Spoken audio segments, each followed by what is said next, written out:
जब लुट गए कान्हा, ऐसी कहानी जो आपको बताएगी भगवान कैसे मिल सकते हैं। एक पंडित जी थे। वे रोज घर घर जाकर भागवत गीता का पाठ करते थे।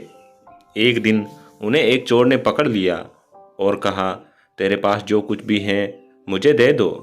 तब पंडित जी बोले कि बेटा, मेरे पास कुछ भी नहीं है। तुम्हें एक काम करना, मैं यहीं पड़ोस के घर में जाकर भागवत गीता का पाठ करता हूँ। वो यजमान बहुत धनी लोग हैं। जब मैं कथा सुना रहा हूँगा तुम उनके घर में जाकर चोरी कर लेना। चोर मान गया। अगले दिन जब पंडित जी कथा सुना रहे थे तब वो चोर भी वहाँ आ गया। तब पंडित जी बोले कि यहाँ से मीलों दूर एक गांव है वृंदावन।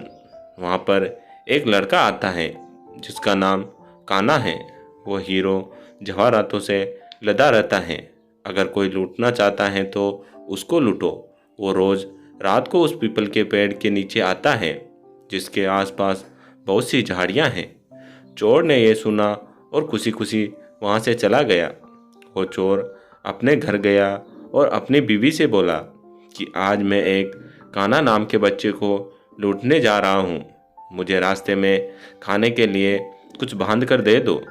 पत्नी ने कुछ सत्तू उसको दे दिया और कहा कि बस यही है जो कुछ भी है। चोर वहाँ से संकल्प लेकर चला कि अब तो मैं उस कान्हा को लूट के ही आऊँगा। वो पैदल ही पैदल टूटे चप्पल में वहाँ से चल पड़ा। रास्ते में कान्हा का नाम लेते हुए वो अगले दिन शाम को वहाँ पहुँचा जो जगह उसे पंडित जी ने बताई थी। अब वहाँ पहुँचकर उसने सोचा कि अगर मैं यहीं सामने खड़ा हो गया तो बच्चा मुझे देखकर भाग जाएगा, तो मेरा यहाँ आना बेकार हो जाएगा। इसलिए उसने सोचा क्यों न पास वाली झाड़ियों में ही छुप जाऊं। वो जैसे ही झाड़ियों में घुसा, झाड़ियों के कांटे उसे चुभने लगे। उस समय उसके मुंह से एक ही आवाज़ आई, कान्हा, कान्हा।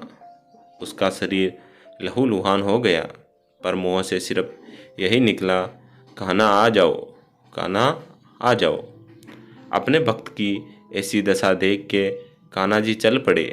तभी रुक्मणी जी बोली कि प्रभु कहाँ जा रहे हो? वो आपको लूट लेगा। प्रभु बोले कि कोई बात नहीं, अपने वैसे भक्तों के लिए तो मैं लुट जाना तो क्या, मिट जाना भी पसंद करूँगा।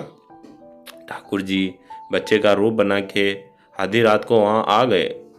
जो जैसे ही पेड़ के पास पहुँचे, चोर एकदम से बाहर आ गया और उन्हें पकड़ कर बोला, ओ कान्हा, तूने मुझे बहुत दुखी किया है। अब ये चाकू देख रहा है ना, अब चुपचाप अपने सारे गहने मुझे दे दे। कान्हा जी हंसते हुए उसे सब कुछ दे दिया। चोर हंसी खुशी अगले दिन अपने गांव में वापस पहुंचा। सबसे पहले उसी जगह गया जहां पर पंडित जी कथा सुना रहे थे। जितने भी गहने वो चोरी करके लाया था उनका आधा पंडित जी के चरणों में रख दिया। जब पंडित जी ने पूछा कि ये क्या है, तब उसने कहा, आपने ही मुझे उस कान्हा का पता दिया था, मैं उसको लूट के लाया हूँ और ये आपका हिस्सा है। पंडित जी ने यह सुना तो यकीन ही नहीं हुआ। वे बोले कि मैं इतने सालों से पंडिताई कर रहा हूँ, वो मुझे आज तक नहीं मिला, तुझ जैसे पापी को कहाँ से मिल सकता है। चोर के बार बार कहने पर भी पंडित जी बोले कि चल, मैं भी चलता हूँ तेरे साथ वहाँ पर। मुझे भी दिखा कि कान्हा कैसा दिखता है। और वो दोनों चल दिए। चोर ने पंडित जी को कहा कि आओ मेरे साथ यहाँ पे छुप जाओ। दोनों का शरीर लहूलुहान हो गया और मुँह से बस एक ही आवाज़ निकली, कान्हा, कान्हा आ जाओ। ठीक मध्य रात्रि कान्हा जी बच्चे के रूप में फिर वहीं आए। दोनों झाड़ियों से बाहर निकल आए। पंडित जी की आंखों में आंसू थे। वे फूट फूट के रोने लग गए।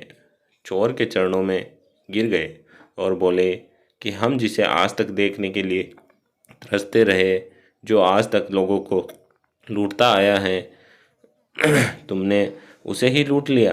तुम धन्य हो। आज तुम्हारी वजह से मुझे कान्हा के दर्शन हुए हैं। तुम धन्य हो। सीख, ऐसा है हमारे कान्हा का प्यार।